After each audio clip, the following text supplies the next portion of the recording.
Hey guys, welcome back to my channel. In no time, let's get started. Open the Channels tab by going to Window then Channels.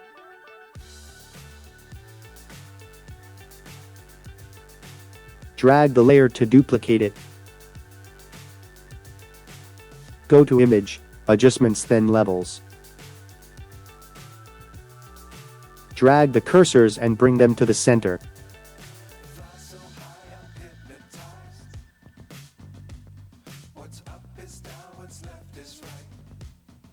Use any selection tool of your choice. Select the dark area below. Click on the icon below. Select the RGB layer. Then go to Layers.